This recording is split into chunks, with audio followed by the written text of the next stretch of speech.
Thank you very much. On Monday, however, we had up to about an hour of the session, I had some connectivity problems. And so we had to agree to end the lesson for the next hour. So we're continuing from there. Now, this new unit is entitled Governance of Adult Care. How adult care is conducted, how it is governed in the various areas. So basically that is the unit title. I'm going to do my very best to have a short recap from where we left off on Monday for the purpose of those who were not here on Monday. Now, so these are some of the things that the unit covers. Everything is basically centered on the Care Act. And so that's the first thing we're going to try to explore. I'm going to show you a video in a very short while. The Care Act and the statutory guidance on the Care Act, who the Care Act is for, various elements of it that have to do with the local authority or local council, so to say, the social care providers, the professionals and practitioners who work within the health care and social care. Take note, we are talking about two different things. Health care, which is different from social care, but we're talking about the two together because they all come under this. We'll be looking at the basic framework of the Act and the key components of it. This is the aim of the unit, to provide all students with knowledge, number one, two, understanding in relation to the governance of adult care provision. Adult care provision is in different segments. So you would have what we call the domiciliary care, which is also called the home care. So adults who are living in their own homes and are receiving care and support services. Then we have the care home, which all of you are familiar with. So adults who are in a care provision that is called a care home, it is like home away from their own home. And they live there for the rest of their lives. And they receive 24/7 care from healthcare professionals. And then we have the nursing home, which is slightly different from the care home. There's a slight difference. So the nursing home, as the name goes, nursing home. So much of the services that are provided there have to do with nursing. So these are people who have healthcare needs, not only social care needs. I hope you see the thin line. They have healthcare needs, which requires that they would receive the services of a nurse, and things that have to do with medication and every other thing will be there. It doesn't mean that those who are in a care home don't receive such support, but then that is where the difference lies. So, and there are people who are also in mental health care settings because of the needs that they have. So that's just to explain the provision, among other things. Please stop me if you have a question. These are the learning objectives that we have for this unit. There are 3 learning objectives. Shall we have Lalita take us through the learning objectives, please? Thank you. Learning objectives. By the end of this lesson, learners will be able to understand legislation and statutory guidance that underpins adult care provision. Second, understand models of service delivery within adult care. Third, understand internal governance arrangements within own organization. Thank you very much, Lalita. So these are the 3 learning outcomes that we'll be covering. Today, we want to try and finish as much as possible. Learning outcome 1. These are the questions we'll be looking at the end of the session. I'm not going to go into it now, but let's look at the first one. First question, which is part of what we're going to cover today, it says, summarize current legislation. Current means there are old legislations, and we all know that legislation is law. So there are some old laws, but we are not talking about the old ones. We are talking about the current ones, those that are operational now. Current legislation and statutory guidance. So we're talking about laws and regulations that apply to every aspect of service provision. When we talk about service provision, we're talking about healthcare provision and social care provision, particularly for adults. Okay, so let me not go into the rest of them because we're not going to cover those today. Now, when you receive the resource, which you don't have yet, this first link here gives you an access to every, I would say, the key or the main reading resource that you need for this unit. Every information on this unit, I'm sure you will get it here. I'm just going to click on it, and I think it will take us to where you need to go. So I'm clicking on that link now. Okay, you see that it's spinning. Can you all see where it opens to? I need some feedback just to make sure that you are seeing what I'm seeing. So please, if you unmute and tell me what you can see, that would be helpful. So we go quickly. Lalita, Naina, please, what can you see? Nothing, we are in same page. I mean, it's... Are you sure? Yeah, relevant source of information for this unit. I'm seeing only this screen. That is all you can see? Yeah. I'm surprised. Okay, so you should be seeing this page. Yeah. This is the page that you should be seeing. So the link that I clicked, it will take you to this page. To open this page, gov.uk. It says statutory guidance, care and support statutory guidance. Every information that we need on this unit is here. Mm-hmm. Yeah. So that's a lot of reading you will need to do. Definitions, well-being, all of that. So these are the contents. They are here. When you click on it, it opens. But every other thing is here. Once you scroll, you will see. So please, there are case studies. They will not go into the case studies today because it will take a lot of time. So you will need to do a lot of reading to cover this. Okay. Okay, I'm going to stop that. So that's what the first link gives you. Going back to the PowerPoint. This link gives you that. So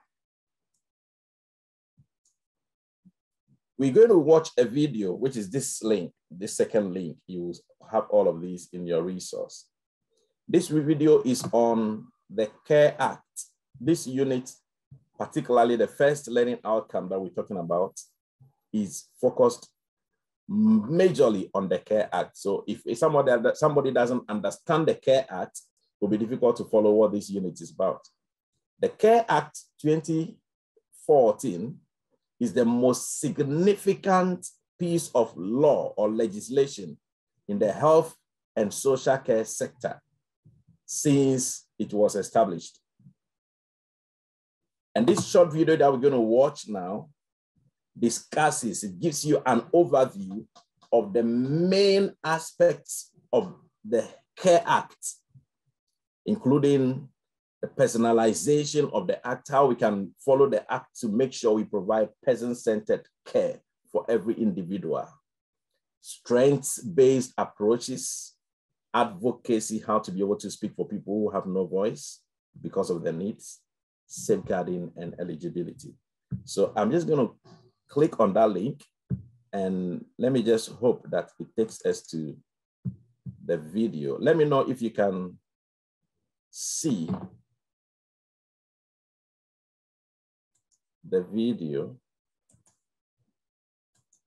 What can you see?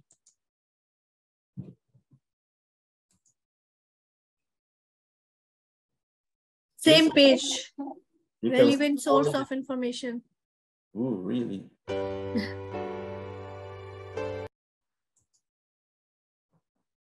Okay.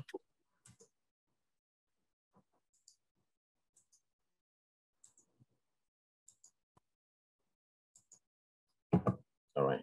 So this is what you should be seeing now. Can you see the YouTube? Yes. So you can see the video. Let me know if you can see, if you can hear the sound. Let me see if you can get subtitles.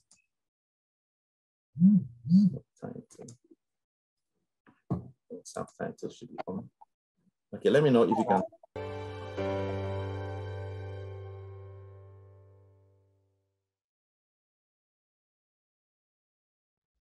The CARE Act 2014 is the most significant. Can you hear the sound, please? Yes.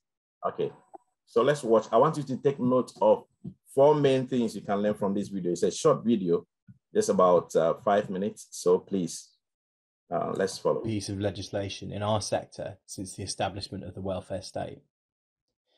It builds upon a patchwork of legislation built up since the 1948 National Assistance Act.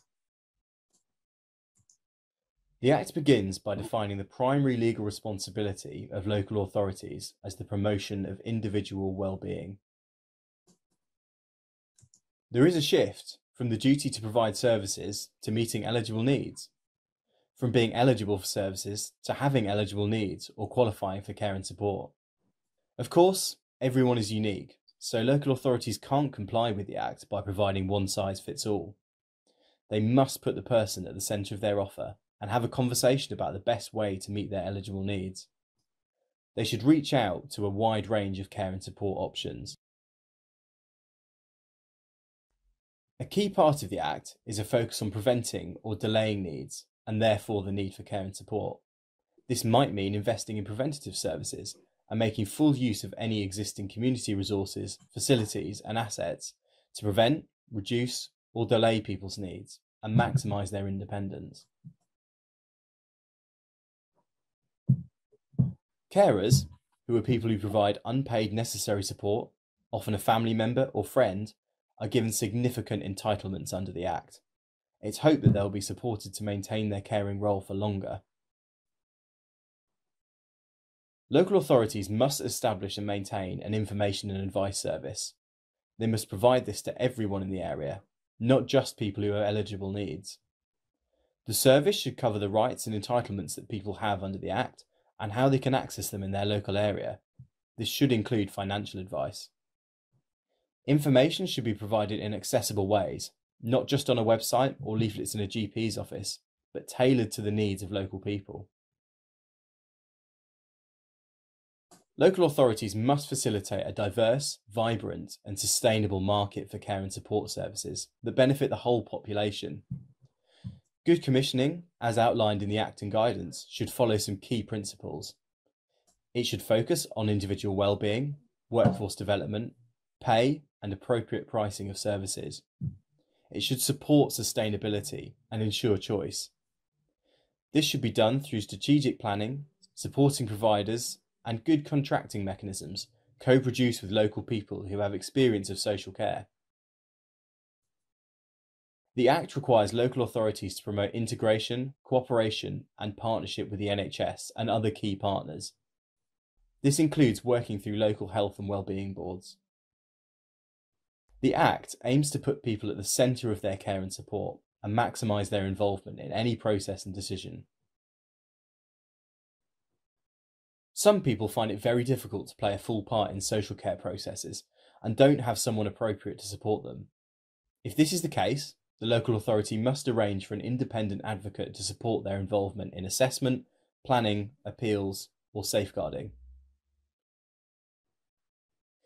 Needs or carers assessments must be carried out where there appears to be a need for care and support, regardless of potential eligibility of needs. The assessment should be appropriate, proportionate to the individual circumstances of the adult or carer, person-centred, strengths-based, and ensure a focus on the duty to promote individual well-being. The Act establishes a national minimum threshold at which people have eligible needs, or will be eligible for care and support.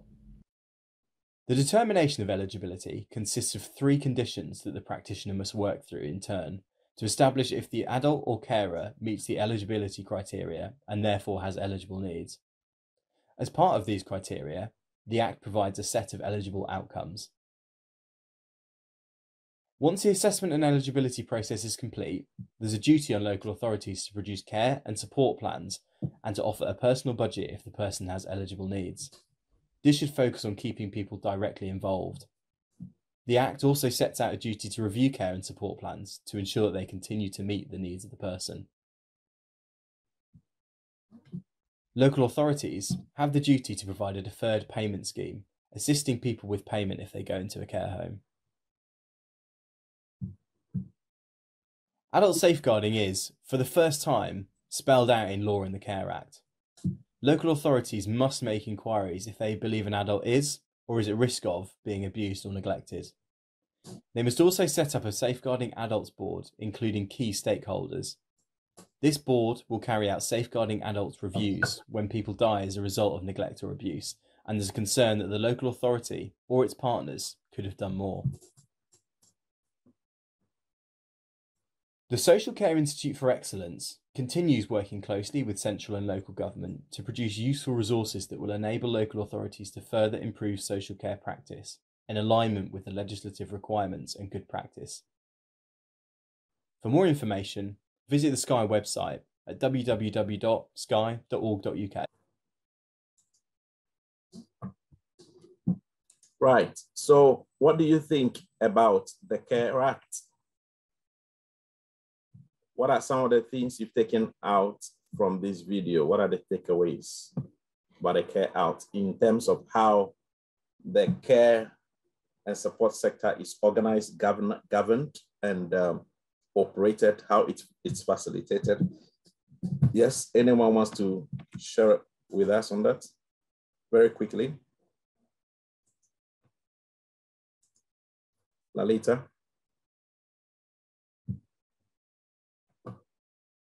Or Nina? All right. So if there are no, maybe you are muted.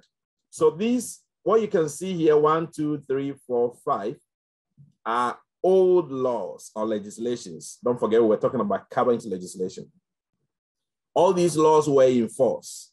All these legislations were being followed until the Care Act was passed as an act of parliament and it became law. So all these then now become obsolete. It means they are no longer functioning. They are no longer required to be used.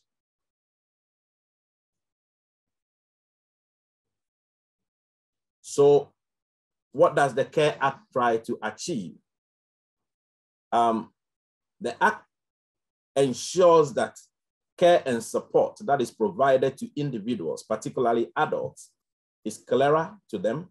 They know what the care package is fairer. It meets everyone's needs, no matter what the needs are, whether they have disability or they have mental health issues or they have any kind of health problem or they are okay. So it should be fair. And that is where we have the Equality Act come into the picture. It promotes well-being. And that link that I give here, the link that I gave here, this link, this first one here, gives you everything that relates to all of that in terms of well-being and etc. It enables people in terms of adults that are receiving care and support to prevent and delay the need for care. And supports the carers to maintain their caring role and responsibility. Please give me a second. Let me just turn the charger on so we don't lose the connection.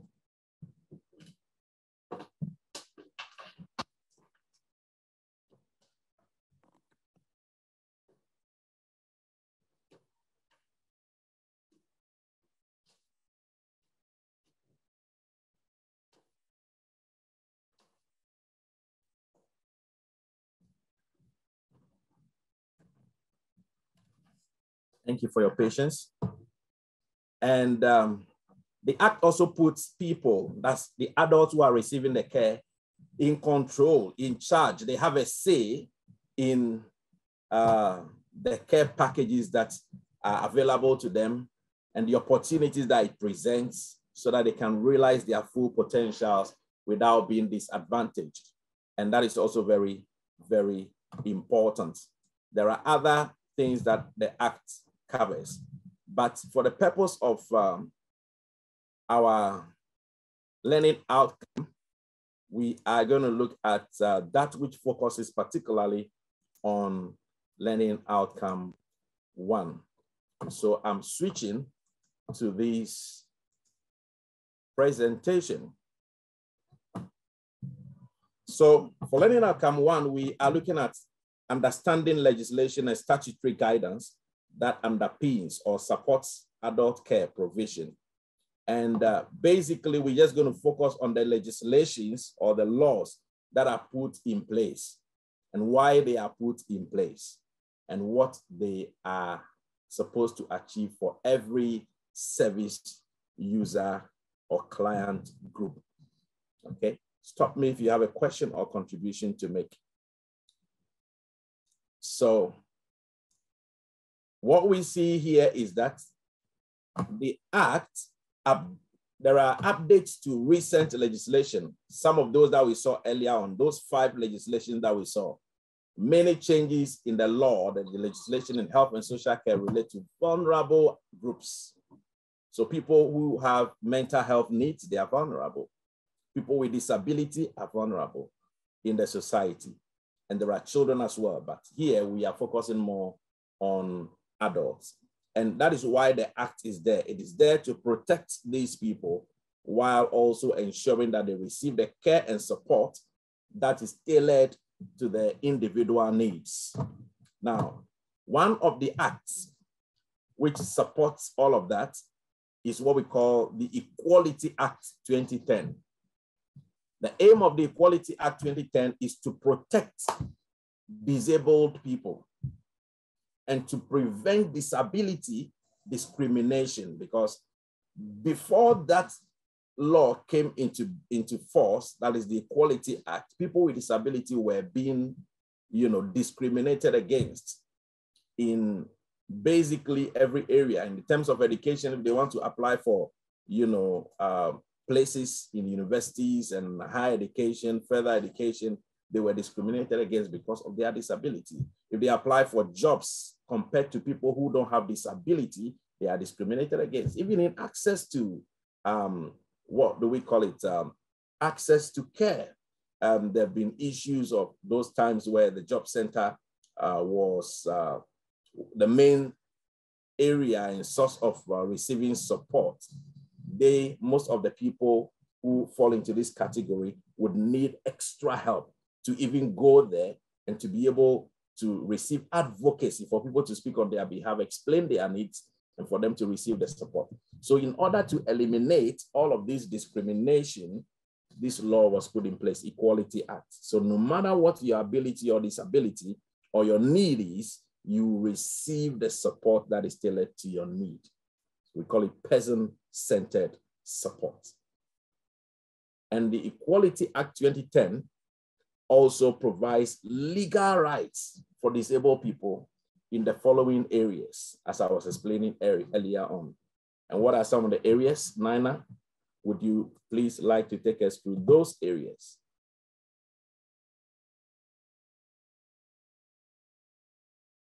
Nina, I think you muted. All right. So while we wait on Nina, so one of the areas is employment. So if somebody has disability, the disability should not prevent them from being employed.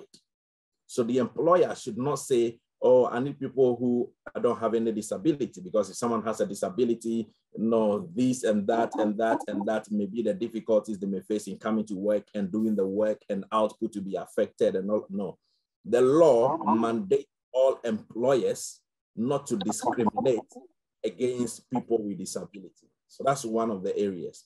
The second area is education, as I was saying earlier on. So if someone who has a physical disability or any kind of disability applies to a place in a college or in an institution of learning or university, they should not be discriminated against because of their disability. They should be given fair and equal opportunity, just like people who don't have any disability. Another area is access to goods and services and facilities, including larger private clubs and land-based transport services. So you realize that now on the trains, it doesn't used to be like that a few years ago. On the trains, there are ramps provided. So if someone wants to take a train, the person is on a platform and the person has physical disability, hence is using a wheelchair or a powered scooter, a ramp, the train will stop for as long as it takes for the person who is using the scooter, disability scooter or power scooter or wheelchair to be able to go over the ramp and get on the train. Everybody will wait until they receive that support before the train takes off. And the same applies to the buses. The bus will stop, the ramp will come out, and they will get on safely, comfortably before the bus driver moves. That is what we refer to as land-based transport services. So then this law protects people with disability from being discriminated against, and it protects them to receive the services as per their rights and their choices according to their needs.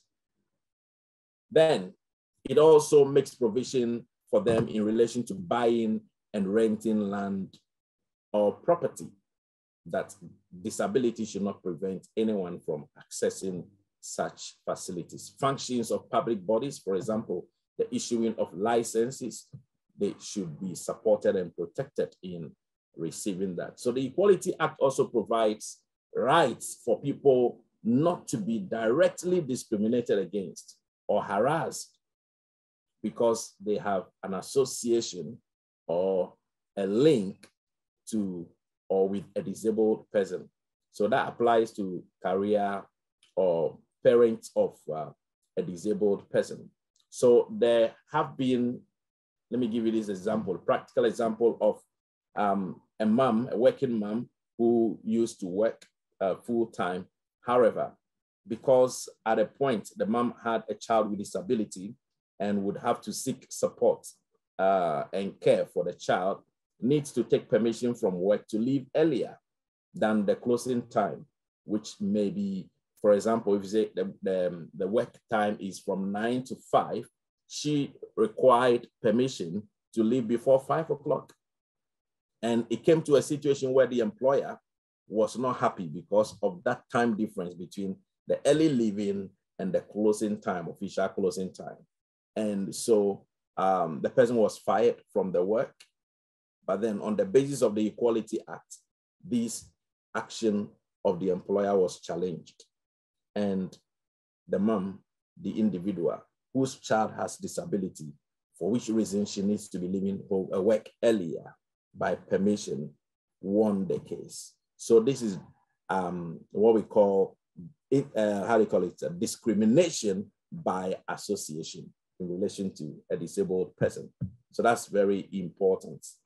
Now, in addition, under the law, people must not be directly discriminated against or harassed because they are wrongly perceived to be disabled, wrongly perceived to be disabled, unless they are assessed and confirmed disabled. So that is what, so now we have looked at two different acts now. We look at the Disability and Equality Act, which is 2010. Any question before we continue? Is there a question? Okay, if there is no question, Sarath, can we have Sarath take us through this slide very quickly? Sarath, if you can hear me. Yes, I can hear you. Actually, I'm sorry, I was in the care home. I'm preparing the dinner for them. That's why I couldn't get in. Okay, that's fine. No worries. That's okay. Are you okay now? Yeah, I'm okay. I can right now. All right. So, the definitions of disability under the Equality Act 2010. yes. In the Act, a person has a disability if they have a physical or mental impairment. The impairment has a substantial and long-term adverse effect on their ability to perform normal day-to-day activities. For the purpose of the Act, these words have the following meaning. Substantial means more than minor or trivial. Long-term means that the effect of impairment has lasted or is likely to last for at least 12 months. There are special rules covering recurring and fluctuating conditions. Normal day-to-day activities include everyday things like eating, washing, walking, and going shopping. People who have had a disability in the past that meets this definition are also protected by the Act. Thank you. Right. So what Sarah read to us now defines disability. So when we say someone has disability, okay, when we say someone has disability, this is what it means. Everything that has been read to us is what it means. So the person has, it may be physical or mental impairment. So some impairments are not physical. The fact that you can't see it doesn't mean the person doesn't have a disability. The person has a disability, only that that disability is not visible. So it's not every disability that is visible. So this one may be a mental impairment. Okay. Then we also say that the impairment may be, substantial and long-term. And this is what happens. It may have adverse effect, substantial or significant or a major or long-term effect on the individual's ability to perform day-to-day activities. And what we mean by day-to-day activities is what you see here. Look at it. Where is the day-to-day activity? Okay, it's here, the second to last here. Normal day-to-day activities include everyday things like eating. So the person may not be able to eat all by themselves. Why? Because of the disability. Maybe the disability may be in their hand. And so they will not be able to eat. Okay? So different things. Now, you may not be there, but it's important to understand people who are there. Number two, they may not be able to do day-to-day things like washing. And when we say washing, we're talking about the laundry. All of that, the process of, putting the clothes in, applying, the washing liquid, the soap and all of those things, drying up the things, ironing and all of that, they come under laundry. Walking sometimes, going shopping sometimes. And because of these things, the person may need a care and support worker, someone who is paid to provide them some of these services. And that is what the Care Act covers. I hope we are following. Yeah. So look at that last point there. People who have had a disability in the past that meets this definition are also protected by the Act. Which Act? The Disability Discrimination Act and the Equality Act. So this is how the things evolve. And it's very important to understand it from this point. Then every other thing that we're going to be talking about under governance, it will become clearer. So this is the Disability Discrimination Act, 1995. Nina, can we have Nina take us through this? Or Nina is still busy. All right. So the Disability Discrimination Act, take note of the name, Disability Discrimination Act. It's an act, it's a law. It is classed as barriers. Discrimination is classed as barriers towards access to goods. So when someone is being discriminated against because of their disability, what it means that there is a barrier that prevents them from accessing goods, having access to services like care and support services and educational services, employment services, social services, facilities, and premises. The premises, particularly, we're talking about the absence of lifts. So if there's a premises has so many floors, it's a story building, and there is no lift, how do you expect someone who has physical disability to go to the second floor, the third floor? They can't use the steps. They use wheelchair. So the fact that they don't have a wheelchair access, which is the ramp or the lift to get to the floor that they need to get to, it means automatically they have been discriminated against. This is what it means. Okay, and there are different types of discrimination. We'll look at that later on. So that is what discrimination in this context mean? Then the Equality Act 2010 provides important rights for people with disability in order that they will not be discriminated against or harassed. So the Equality Act is what protects them. So if anyone discriminates against someone who is a person of disability, the person can be prosecuted, and the person can be arrested, prosecuted, and find themselves jailed because they are breaking the law. Simply, that's what it means. So the law is there to protect people who have these rights from being discriminated against or harassed. So these are some of the areas in accessing everyday goods and services like shops, cafes, banks, cinemas, and places of worship. In buying or renting land or property, they should not be discriminated against in accessing or becoming a member of a larger private club. They should not be discriminated against in accessing the functions of public bodies. So we're talking about, how do you call it, different agencies, public agencies. They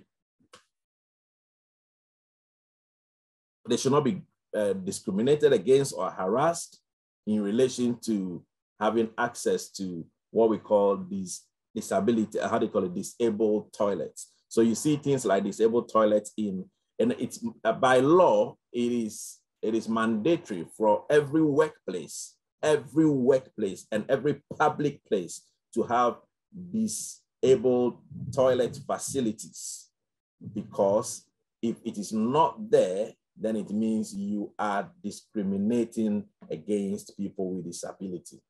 This is the law, and you can be prosecuted.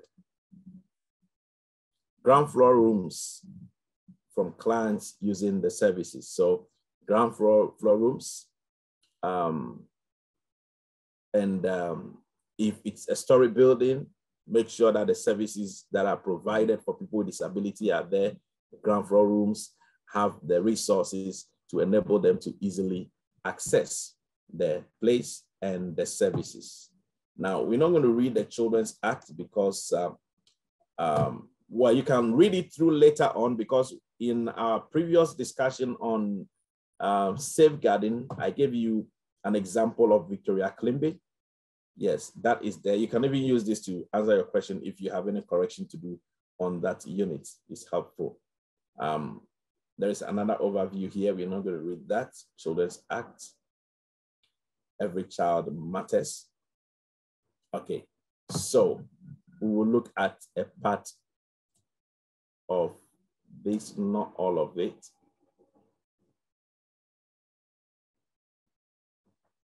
Okay.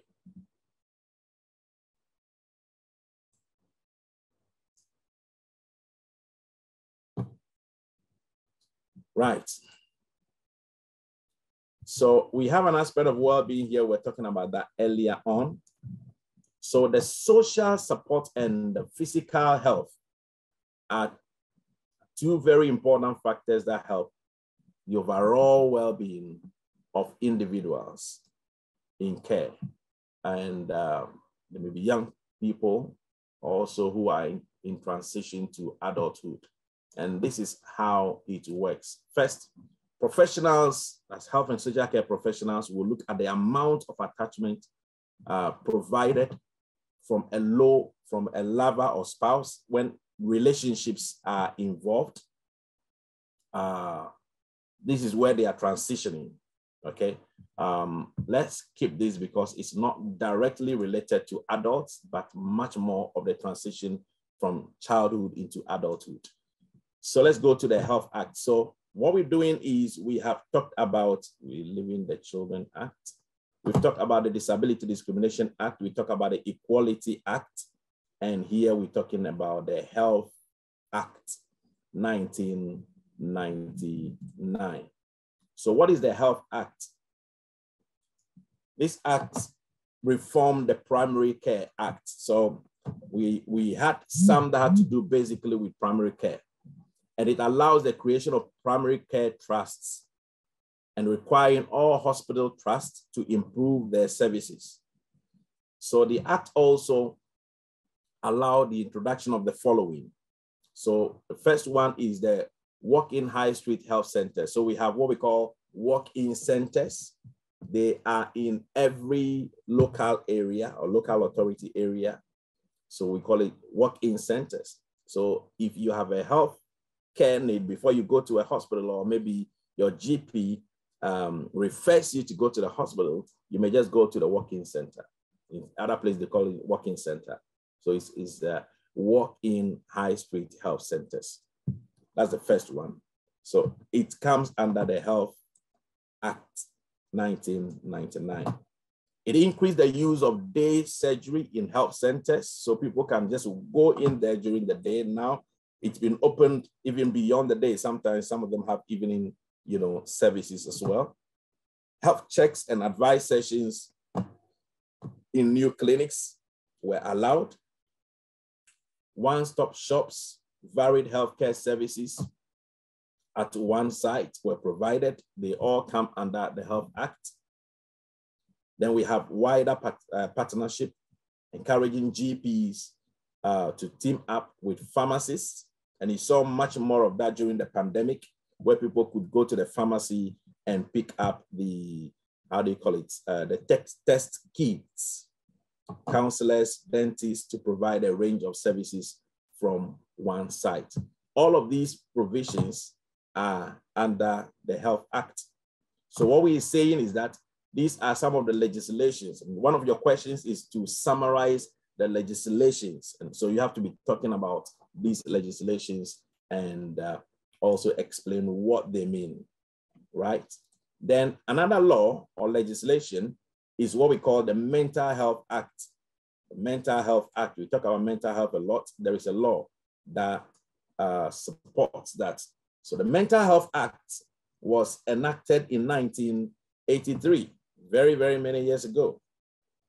And it puts down the rules for compulsory admission to hospital if a person with mental illness poses a risk to the health and safety of both themselves and other people. So this is what it means.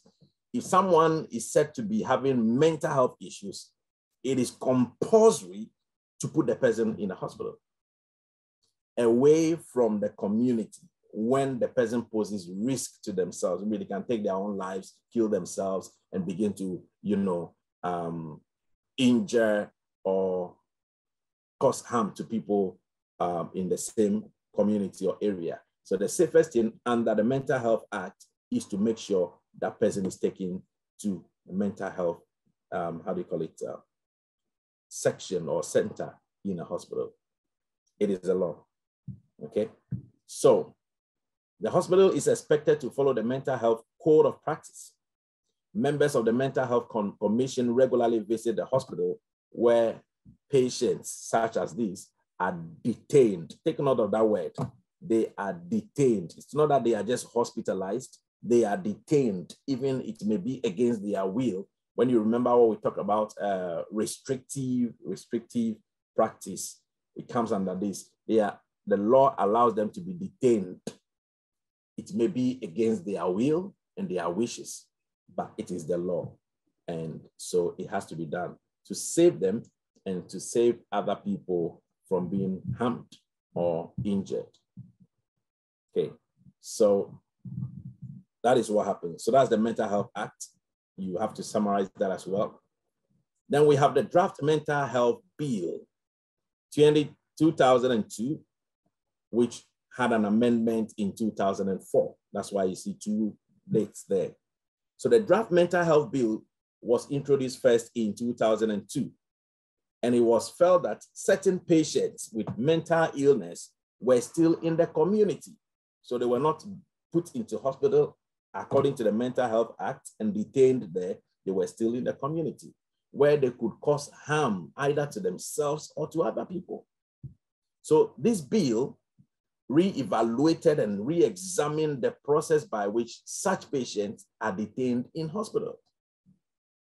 And there's been a great deal of discussion over the content of the draft bill. And there are two areas of concern in relation to the draft mental health bill. What are they? The first one is that mental illness was defined as a disability or a disorder of the mind. Take note of that. These are the two major concerns. Mental illness was defined as a disability or a disorder of the mind. So carers and critics were concerned that this broad definition that puts people under that tagging would mean that people would be detained against their will if they are examined and assessed and confirmed to have mental illness. So you could just say, okay, you have a mental health problem, so you don't have to be in the community, you don't have to be in your home, you are a risk to people, maybe even your family members, and so you have to go to the hospital. And to go to the hospital was not only to be treated, but also to be detained. And that is the part that, people did not like. The second concern was that people with mental problems in the community would be subject to what we call community order. And that comes under the law, community order. And they are expected to take their medication. So if they are assessed and confirmed as having mental disability, they have medication and they have to be on the medication. They have to take the medication, and that medication is for people with mental health problems. So to be classified as having mental health problem is a big thing. I had a very funny news the other day, which said that there are people who, for the sake of immigration status, where they see a loophole in the law, decided to own up to say that they have mental health problems. And so they are taken to the hospital, they are detained against their will, and they are given medication for mental health patients, even though they are not mental health patients. So what it means then is that you are compelled to take the medication, which will also have adverse effect on you because you don't have mental health problems. It's a very funny story, isn't it? But this is the implication of it. They are expected to take their medication.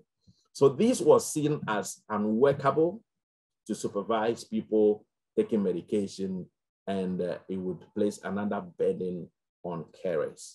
So there are times that you have to force the people to take the medication. They don't want to take the medication. So how would the carers and the carer support workers handle that? So these are some of the laws, and you need to understand all of these very, very well. Continuation of the draft mental health bill will end on this, but if we have time, we'll continue. So because of these problems, some of those that we've talked about earlier on, a new bill was implemented in September of 2004. That was an amendment to the 2002 one. And these are the changes that it brought. So some of the changes were so radical. So the first change had to do with the definition of mental disorder, to stress that the effect of the disorder, for example, violent behavior. So violent behavior normally, generally is associated with people with mental health challenges or issues or problems. So violent behavior rather than the diagnosis is important. So what these draft mental health act or bill 2004, the change it brought is that the definition should focus on violent behavior rather than diagnosis that the person is having mental health issues. So someone could be assessed and confirmed to have mental health issues, but if the person doesn't have violent behavior and it's not a risk to anybody, then that consideration should be given. This is what the amendment, the draft mental health bill 2004 says. That's one of the things to look at. Number two, the Healthcare Commission will have a role in monitoring mental health services to see how it's doing, to see where a review should be made, and to see if it is fulfilling its objectives.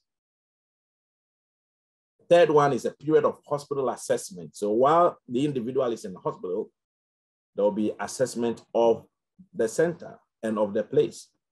So it will be required before treatment in the community. So the person will be assessed in the hospital to see how they are doing before allowed to return to the community, maybe to be with their family, and to continue their daily life. These are also individuals, somebody's father, somebody's husband, could be somebody's wife, could be somebody's mother, somebody's sister. So they are individuals, they have their lives to live, but then it's the condition, and that shouldn't restrict them. See? And the fourth one is that the patient, we are talking about a mental health patient, can refuse electroconvulsive therapy. Now, it's a form of therapy that is given to people with mental health challenges. And it says they can refuse it if they retain the mental capacity to make an informed decision. They can refuse to take this therapy if their minds are working very well, they have capacity, they can think, they can reason, they can make informed decisions. But if they cannot make informed decisions, their mind, the brain is affected, then they have to receive the ECT. That is part of the treatment. Okay. How is that? That's a lot of information, and I hope you all following very well. All right. So, however, the elderly of the delay of the implementation of the bill that psychiatrists condemn the government's attempt to reform mental health law in England and Wales as an objectionable, unworkable, and likely to bring the NHS service to their knees if these recommendations are taken on, as opposed to what was happening. So many of the new proposals are relating to the Human Rights Act. So some things should be done against the people's rights in terms of the detention, being expected to take medication and all of that. So Ms. Winterton said 130 extra psychiatrists and about 900 other staff would be needed to implement the bill, mostly because of the new safeguards to the individuals who may be involved. So we have looked at a number of acts. We are concluding. We have looked at a number of acts that have to do with individuals who receive care and support. We'll be looking at the last aspect of the draft mental health bill when we meet on Monday, and then we'll go on to look at the Human Rights Act 1998 and the aspects of it, and then we'll conclude on that learning outcome that relates to assessment criterion 1.1. Right, so this is vast, but it is part of what the system is. And so if you understand the system, the health and social care system, then you will know what it means. So this is a summary of all that we have been talking about. Let's take a look at it.